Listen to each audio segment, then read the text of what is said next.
नमस्कार, बहुत स्वागत है आप सभी का आप सभी के पसंदीदा कार्यक्रम मसला में, और मैं हूं आपके साथ ज्योति। बुधवार को हरियाणा कैबिनेट की बैठक मुख्यमंत्री मनोहर लाल के नेतृत्व में हुई। चुनावी साल 2024 में हरियाणा कैबिनेट की पहली और महत्वपूर्ण बैठक ही मानी जा रही है, और इस बैठक में कई अहम फैसले भी लिए गए। बैठक में पेश किए गए 17 एजेंडों में से 15 को पास किया गया, जिसमें ग्रामीण परिवारों को पानी के बिल में बड़ी राहत देते हुए 272 करोड़ से ज्यादा रुपए का बकाया पानी का शुल्क माफ कर दिया गया। साथ ही इसमें हरियाणा में टूरिज्म को बढ़ावा, ग्रामीण चौकीदारों को वित्तीय राशि, हरियाणा वन्य प्राणी परीक्षण विभाग राज्य सेवा कार्यकारी समूह क और ख सेवा नियम 1998 में संशोधन को मंजूरी देने जैसे बड़े एजेंडे पास हुए। और इन फैसलों की जानकारी खुद बैठक के बाद से सीएम मनोहर लाल ने प्रेस कॉन्फ्रेंस करके दी, और इस दौरान उन्होंने हरियाणा कौशल रोजगार निगम को लेकर के कांग्रेस पर पलटवार भी किया। उन्होंने कहा कि निगम से उन लोगों को दिक्कत हो रही है जिनके जुगाड़ खत्म हो गए हैं, ये केवल विरोध की राजनीति करते हैं। अब इस बैठक को महत्वपूर्ण इसलिए भी माना जा रहा है क्योंकि आने वाले लोकसभा और हरियाणा विधानसभा के लिहाज से सरकार का हर फैसला और हर नियम हरियाणा के वोट बैंक को प्रभावित करेगा।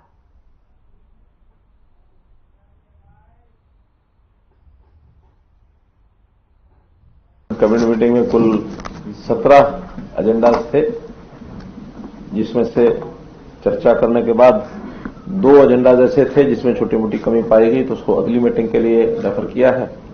15 के ऊपर चर्चा करके उनको पास किया है।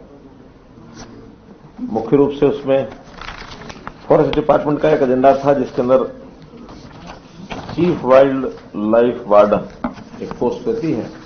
उसमें यह था कि पहले डायरेक्ट आईएफएस भी लग सकते थे और नीचे से एचएफएस को प्रमोट करके भी लाते थे, लेकिन गवर्नमेंट ऑफ इंडिया के वहां से ही जो फॉरेस्ट डिपार्टमेंट है उन्होंने परिवर्तन किया। हमने यहां भी परिवर्तन उसका कर लिया है कि अब पोस्ट प्रमोशन से नहीं होगी, डायरेक्ट आईएफएस ही उसमें लग सकेगा।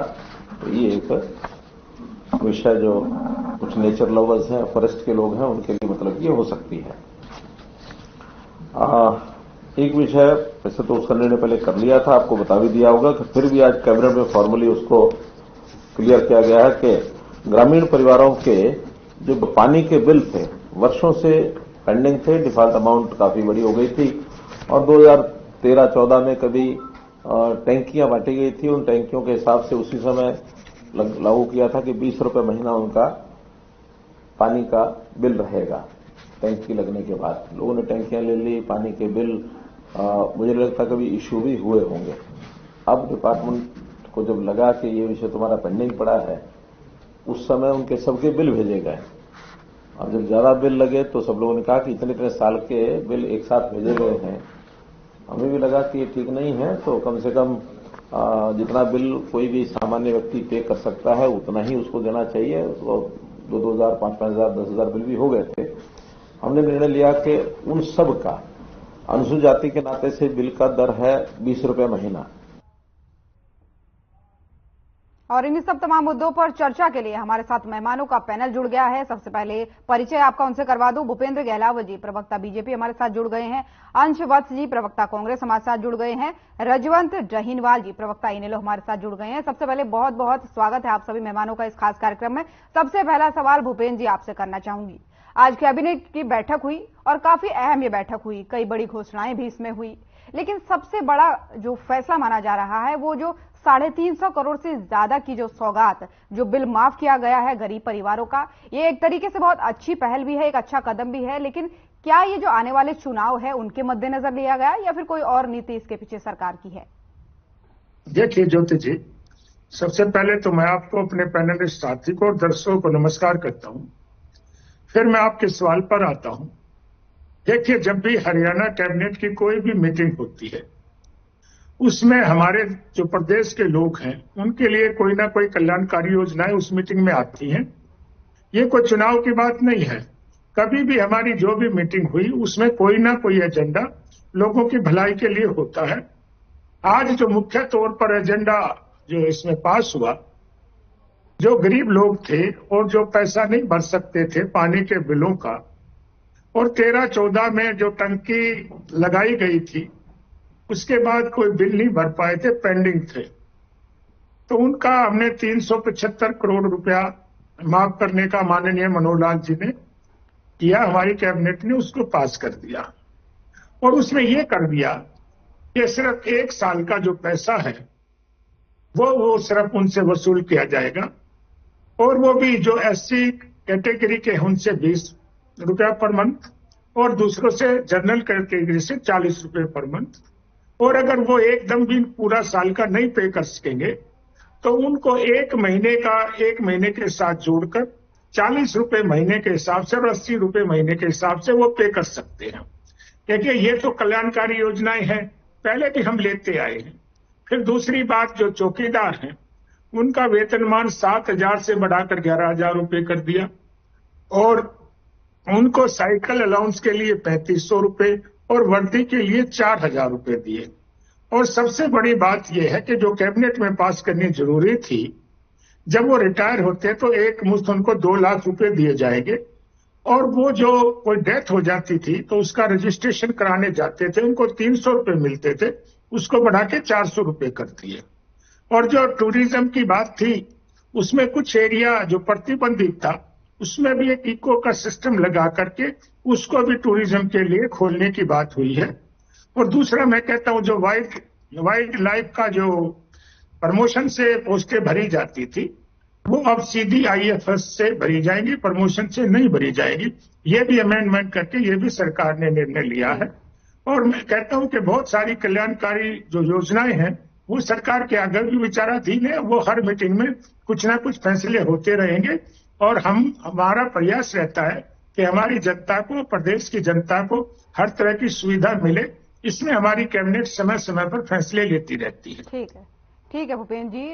अंशुवंश जी आपसे आप जानना चाहूंगी, भूपेंद्र जी आपसे फिर लूंगी अगला सवाल, लेकिन अंशुवंश जी हमारे साथ बने हुए हैं। अंश जी, जिस तरीके से बैठकों का दौर जारी है, आज बीजेपी की कैबिनेट बैठक हुई, हरियाणा कैबिनेट की बैठक हुई, कल कांग्रेस की भी बैठक होने वाली है लोकसभा चुनाव को लेकर के। ऐसे में जो हरियाणा कैबिनेट ने आज बड़ी घोषणाएं की हैं, बड़े फैसले जो लिए हैं, इसको कैसे देखते हैं आप? सबसे पहले तो आपके सभी दर्शकों को मेरा नमस्कार और जो मेरे को पैनलिस्ट उनको मेरा नमस्कार। देखिए, अब जब चुनाव आने वाला है, जब उन्होंने देखा कि पिछले 9.5 साल तक उन्होंने जनता के लिए कोई कल्याणकारी ऐसी योजना वो जनता के बीच में लेकर नहीं आए हैं, फिर चाहे वो बात हो कि उन्होंने देखा कि किस प्रकार से जो हरियाणा रोजगार देने में अव्वल हुआ करता था आज बेरोजगारी में अव्वल है, फिर चाहे वो बात बढ़ती महंगाई को लेकर, फिर वो बात हो कि किस प्रकार से आज ट्रक ड्राइवर जो थे वो इस देश के जो ट्रक ड्राइवर जो इस देश की रीढ़ की हड्डी थे वो किस प्रकार से धरना दे रहे थे। जब उन्होंने देखा कि उनके हाथ से सारी जो जमीन उनकी है, सारे जो उनके 24 की जो 2024 की जो उनकी जमीन थी कहीं ना कहीं वो खिसकती जा रही है, उनके हाथ से वो सत्ता जाती जा रही है, तो इस प्रकार से ऐन वक्त पर इस प्रकार की वो घोषणा करते हैं। आपको 9 साल क्या कम पड़ गए थे इस प्रकार की घोषणा करने के लिए? कर्ज माफी की जो आप बात करते हैं या कई ऐसे योजनाएं जो आप आज मीटिंगों में कर करके आप फैसला लेकर उनको कर रहे हैं, आपको क्या 9.5 साल कम पड़ गए थे इन सब योजनाओं को लागू करने के लिए? और इन्होंने मीटिंगें कर करके तो कई ऐसी वो चीजों को तो उन्होंने घोषणा कर दी है, लेकिन बात आती है कि धरातल पर उसको कितना लागू किया गया है। आप मुझे ये बताइए, कितनी सारी इनकी घोषणाएं, उन्होंने CNRC का उन्होंने कानून पारित कर दिया था, लेकिन अभी तक उसको लागू तो नहीं कर पाए ना। तो बात यह है कि कितना ज्यादा जो है इसको वो धरातल पर उतार पाते हैं। और जब उन्होंने देखा कि बेरोजगारी पर, महंगाई पर, महिलाओं पर हो रही असुरक्षा पर, उन्होंने देखा कि किस प्रकार से किसान आज फिर से दिल्ली जाने की बात कर रहे हैं, जंतर मंतर पे वो फिर से धरना देने की बात कर रहे हैं। किसानों ने फिर से अपने MSP के लेकर उन्होंने अपनी मांगों को लेकर फिर से सरकार को घेरने का काम कर रहे हैं। उन्होंने देखा कि किसानों से, ट्रक ड्राइवर से, इस देश के युवा आज हताश होकर बैठे हुए हैं। अग्निपथ योजना जैसी जो योजना वो लेकर आते हैं, तो इन सब तमाम मुद्दों को जब उन्होंने देखा कि विपक्ष उनको घेरने का काम कर रहा है, और ना केवल विपक्ष बल्कि इस देश की जनता, हरियाणा प्रदेश की जनता सरकार को घेरने का काम कर रही है, तो सरकार ऐन वक्त पर ऐसी घोषणा करती है। और ये घोषणा सिर्फ और सिर्फ अगर मैं कहूं तो साफ शब्द में एक शगुफा है जो सरकार पेश करती है, ताकि वो इस देश की जनता को अपने जो उनके अधिकार हैं, जो उनके जो मुद्दे हैं, कहीं ना कहीं उनसे उनको वो भटकाने का काम करे। ठीक है। आज आप देखेंगे कि 65% जो है, 65% जो है वो हरियाणा प्रदेश में 2014 के बाद रेप के मामलों में वृद्धि हुई है। उसके बाद आप देखेंगे IIT BHU में किस प्रकार से भाजपा के जो कार्यकर्ता है वो पकड़े जाते हैं गैंग रेप करते हुए, लेकिन उसके बाद किस प्रकार से पूरे भाजपा में सुई पटक सन्नाटा होता है। इस प्रकार से इन मुद्दों पर क्या भाजपा बहस करना चाहेगी, क्या इन मुद्दों पर भाजपा बात करना चाहेगी, और अगर उनको कुछ काम करना है तो उनको इस देश की महिलाओं को, इस हरियाणा प्रदेश के युवाओं को, इस देश के किसानों को और इस देश की जो रीढ़ की हड्डी है ट्रक ड्राइवरों को कहीं ना कहीं उनको बेनिफिट देना होगा, तभी वो कुछ काम करेंगे। ऐसे एन वक्त शगुफा छोड़ने से कुछ नहीं होगा। आपको फिर से समय दिया जाएगा, लेकिन रजवंत जी भी हमारे साथ बने हुए। रजवंत जी, जिस तरीके से आपने भी देखा कि कैबिनेट की बैठक हुई, कई अहम फैसले इसमें लिए गए, चाहे चौकीदारों की बात करें, चाहे गरीब लोग जो है उनके पानी के बिलों की बात की जाए, तो बड़ी घोषणाएं इसमें की गई। तो आप कैसे इस पूरे मामले को देखते हैं? इन घोषणाओं को लेकर के आपकी क्या राय है? देखिए ज्योति जी, एक तो चीज मैं बताना चाहूंगा कि एक तो जो मेरे दोनों साथी बोल रहे हैं, मैं इनकी आवाज को प्रॉपर सुन नहीं पाया, मेरे पास आवाज कम थी, एक तो वो बढ़वा दीजिए। दूसरी मैं एक चीज बताना चाहूंगा कि चुनावी साल नजदीक आ गया है, अब इस साल चुनाव होने हैं, तो सरकार कोई तो ऐसा काम करेगी ना जिससे जनता के बीच में जाए। लेकिन जनता इस चीज से भली भांति परिचित है कि जिस व्यक्ति ने, जिस सरकार ने उनको इतने दुख दिए हैं, इतने कष्ट दिए हैं, वो आज हमारे पास वोट मांगने के लिए आएगी तो कम से कम कोई बहाना तो लेके आए कि हमने आपके बिल माफ किए। लेकिन आपको ये भी पता होगा कि कोई भी सरकार हो, मैं अकेले भारतीय जनता पार्टी की बात नहीं करता, कोई भी सरकार अगर रहती है तो वो मुफ्त बिजली भी देने का वायदा करती है, पानी, शिक्षा, चिकित्सा ये मुफ्त अगर मिल जाए तो इसमें अगर कोई भी सरकार अगर दे रही है तो इसको उपलब्धि नहीं बताना चाहिए। सस्ती बिजली अगर प्रोवाइड कर रहे हैं तो इसको उपलब्धि नहीं बताना चाहिए। क्यों? क्योंकि जनता को एक सहूलियत की बातें होती है, जो जनता को मूलभूत सुविधाएं होती है कि उसमें गिरी जाती है। जनता इन चीजों के लिए इंतजार करती है कि सरकार से हम जब टैक्स पे कर रहे हैं तो हमें कुछ ऐसी चीज तो मिले जो गरीब जनता है उसको किसी न किसी प्रकार से राहत मिले। लेकिन यहाँ पर ये कह रहे हैं कि हमने उनका पानी का 300 करोड़ रुपए का बिल माफ कर दिया। तो आप एक चीज बताए ना कि आज हालात क्या है प्रदेश में, पीने का पानी प्रॉपर मिल नहीं पा रहा। कोई अगर हमारे प्रवक्ता भारतीय जनता पार्टी के बैठे हैं, कोई चीज को बेहतर बता पाएंगे कि आज नलों में जो पानी आ रहा है, क्या भारतीय जनता पार्टी के प्रवक्ता बताएंगे कि वो पानी वही पीने का यूज कर रहे हैं? आज जनता को पानी खरीद कर पीना पड़ रहा है। और जिस इलाके से मैं आता हूँ, दक्षिण हरियाणा से, वहां पर तो पानी पीने का आता ही नहीं है। वहां पर तो हालात ये कि डार्क जोन है, वहां पे तो ना सिंचाई का पानी आता है ना पीने का पानी। 15-15 दिन में एक बार नहर आती है। वहां पर हालात वहां पे बद से बदतर है। मैं अपने यहाँ पर बताना चाहूंगा कि हमारे तो इलाके में इतना बुरा हाल है कि वहां पर एक कृत्रिम झील बनाई थी, यहाँ पर 35 गांवों का पानी खराब करने का काम किया। यहाँ पर मसानी बैराज के ऊपर जो सरकार ने करोड़ों रुपए का एक प्रोजेक्ट लगाकर, तो ये चीजें कहना कि हम जनता के जो मुफ्त पानी के जो बिल है उनको फ्री कर रहे हैं, ये कोई बड़ी बात नहीं है। ये जनता को इन चीजों की तो सहूलियत मिलनी चाहिए थी। लेकिन फिर भी मैं ये कहता हूं कि अगर ये पानी अगर देने की बात कर रहे हैं, हर घर नल हर घर जल देने की बात कर रहे हैं, तो कम से कम ऐसा पानी तो दे जिसको कोई व्यक्ति पी सके। आज पानी में तरह तरह की बीमारियां आती हैं, कोई भी व्यक्ति उस पानी को पीने के लिए नहीं, बल्कि वो कैंपस का जो पानी है पैसा खर्च करके पानी पी रहा है और बिल बेवजह आता है। और उस बिल को माफ करके अगर सरकार अपनी पीठ थपथपा रही है तो ये इनकी कोई उपलब्धि नहीं है। सरकार को चाहिए कि स्वच्छ जल उनको उपलब्ध कराया जाए, रेगुलर उनको जल उपलब्ध कराया जाए। हम लीटर्स की बातें करते हैं यहाँ पर और इनका बिल आता है, तो ये चीजें सरकार की, मैं नाकामी मानूंगा कि सरकार आपके सवालों का जवाब रजवंत जी ले लिया जाएगा, आपके सवालों का जवाब ले लिया जाएगा। आपकी आवाज भी ठीक की जा रही है। भूपेंद्र जी, आपके पास वापस लौट के आना चाहूंगी। जिस तरीके से आपने दोनों प्रवक्ताओं को सुना, उनका साफ तौर पर आरोप है कि सरकार घोषणाएं तो कर देती है, चीजों को लागू तो धरातल पर उसको नहीं उतार पा रही है। और साथ ही कांग्रेस के प्रवक्ता का यह भी कहना है कि 9.5 साल आपके कम पड़ गए। जब आपको लगता है कि जनता आप पे हावी हो रही है, विपक्ष आप पे हावी हो रहा है, तब आप घोषणाएं करने लगते हैं। देखिए ज्योति जी, मेरी भी आवाज जो ठीक से नहीं आ रही, आपको सुन रही है मेरी आवाज? जी जी, आपकी आवाज आ रही है, आप कहिए। देखिए, मैं तो ये कहना चाहूंगा, हमारी पार्टी, हमारी सरकार को इलेक्शन को लेकर कोई काम नहीं करती। हमारी सरकार बनी, सबसे पहले हमने ट्रांसफर पॉलिसी लागू की। उसके बाद जो कांग्रेस के राज में और लोकदल के राज में खर्ची पर्ची लेकर भाई भतीजावाद चलता था, क्षेत्रवाद चलता था, नौकरियों में हमने उसको खत्म करने का काम किया, मेरिट पे नौकरी देने की बात की। फिर हमने जो कांग्रेस के राज में 500 रुपए पेंशन बढ़ी थी, 1000 रुपए मिलते थे, उसको हमने 3000 करने का काम किया।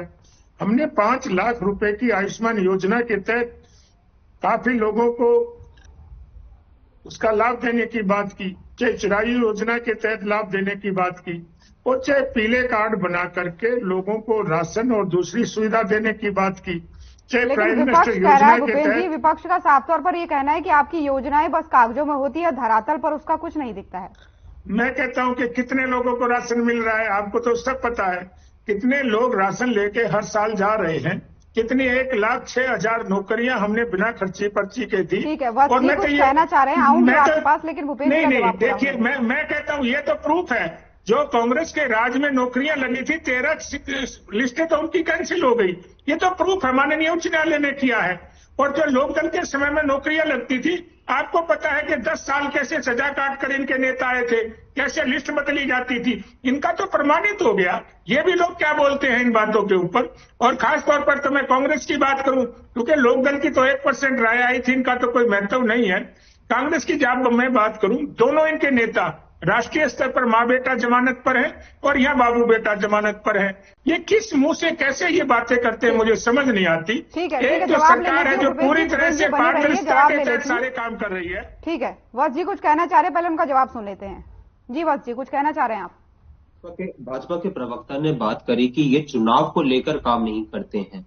आप देखेंगे कि 22 जनवरी को राम मंदिर का वो उद्घाटन कर रहे हैं। राम मंदिर जब चुनाव आ रहा है तो किस प्रकार से वो पूरी इस चुनावी रणनीति को किस प्रकार से वो पोलराइज कर सके, इस वजह से वो ऐन वक्त पर राम मंदिर का उद्घाटन करते हैं।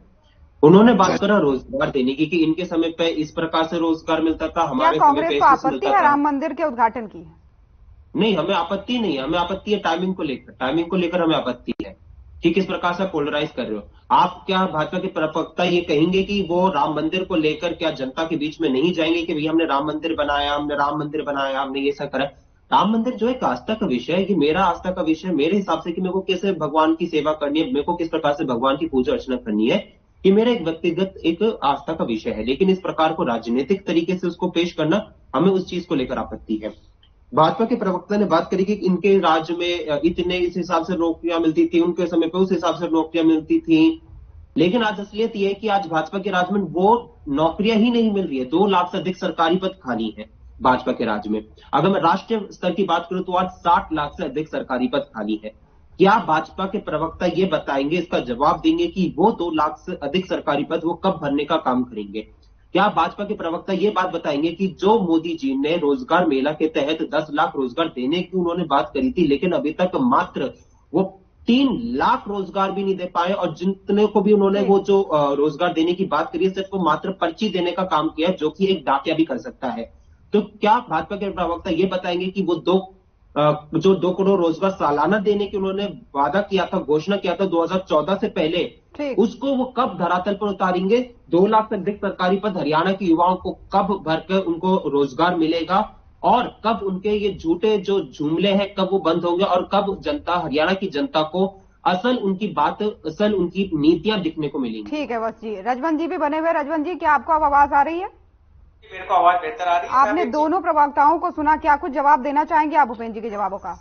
जी, मैं भूपेंद्र जी की एक बात का जवाब देना चाहूंगा कि इन्होंने एक चिराग योजना बताई थी। ये चिराग योजना के माध्यम से हमने लोगों को सेवाएं, चिकित्सा सेवाएं मुहैया कराने की बात की है। मैं यही तो चीज बताना चाह रहा हूं कि सरकार में हो क्या रहा है, जो निजीकरण की ओर बढ़ रहे हैं। ये चिकित्सा सेवाओं को सरकारी से जो हॉस्पिटल से उसमें तो सेवाएं है नहीं, तो प्राइवेटों की ओर लोगों को मोड़ने का काम कर रहे हैं। ये जगह निजी चिकित्सक जो है या निजी हॉस्पिटल्स है, उनकी सेवाओं को देने की बजाय अगर अपनी ये जो सरकारी हॉस्पिटल्स है उनकी व्यवस्था को अगर दुरुस्त करें तो इनको प्राइवेट के हॉस्पिटल में लोगों को पैसा क्यों जाना पड़ेगा?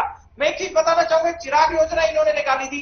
चिराग योजना के माध्यम से भी क्या किया इन्होंने, ये कहते हैं कि 500 रुपए अगर आपको सरकारी स्कूल में पढ़ाना पड़ेगा तो 500 रुपए आपको देने पड़ेंगे, और अगर प्राइवेट स्कूल में अपने बच्चों को पढ़ाओगे तो आपको 1500 रुपए, उनके 1500 रुपए सरकार देगी। तो ये चीजें आप खुद सोच के देखिए कि सरकारी स्कूलों में व्यवस्था दुरुस्त नहीं कर पा रहे, प्राइवेट स्कूलों को ये बढ़ावा देने का काम कर रहे हैं।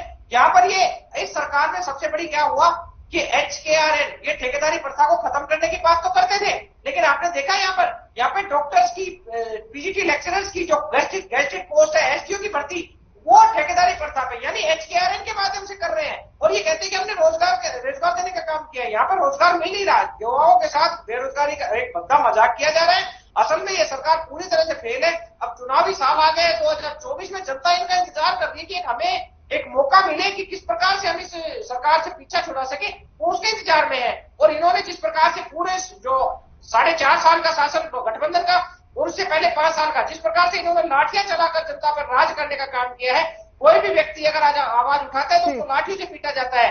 आज वो लाठियों से बदला लेने का समय आप कह रहे हैं कि लोग रोजगार मांग रहे हैं, अपना हक मांग रहे हैं, तो सरकार लाठियों से उनको पीट रही है। रजवंत जी, वोट का जो बटन है वो बटन दबाने का काम जनता का है और वो जनता इनसे किस प्रकार से व्यवहार करेगी। ठीक है रजवंत जी, आप कह रहे हैं कि जनता अगर अपना हक मांगती है तो सरकार उनको लाठियों से पीटती है। भूपेंद्र जी, आपसे सवालों का जवाब लेना चाहूंगी क्योंकि विपक्ष सीधे तौर पर रोजगार की बात कर रहा है कि जो प्रधानमंत्री ने रोजगार मेले की बात की थी कि टारगेट जो रखा था 10 लाख लोगों को रोजगार देने का, उस पर वो सीधे सीधे आपको घेरते हुए नजर आ रहे हैं।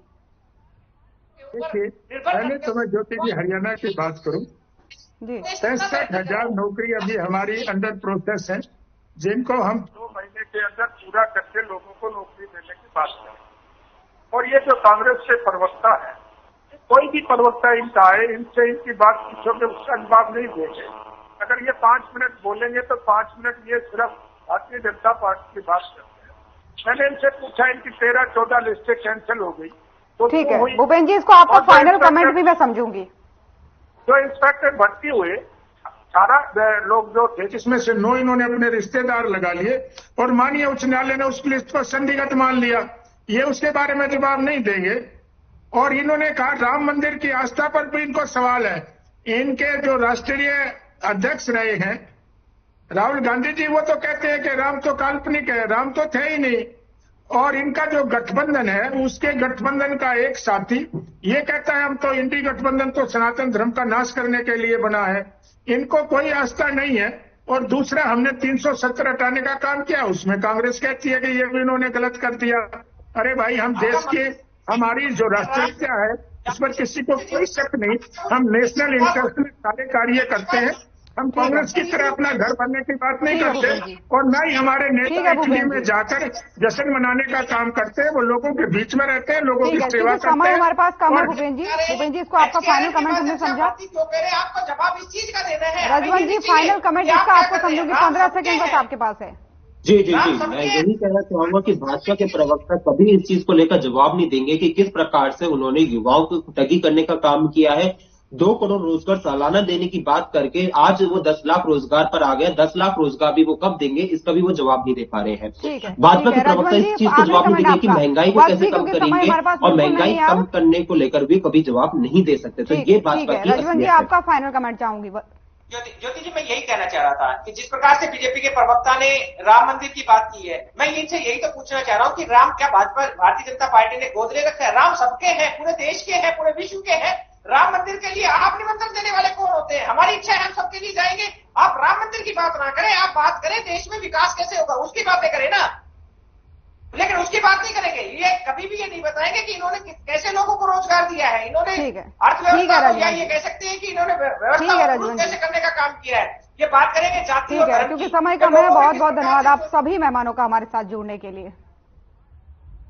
तो हरियाणा कैबिनेट की आज बैठक हुई थी जिसमें 15 प्रस्ताव को मंजूरी मिली। गरीबों के लिए कई बड़ी घोषणाएं भी इस दौरान की गई, लेकिन विपक्ष इस मामले में राजनीति करता हुआ नजर आया। फिलहाल आज के मसले में इतना ही। नमस्कार।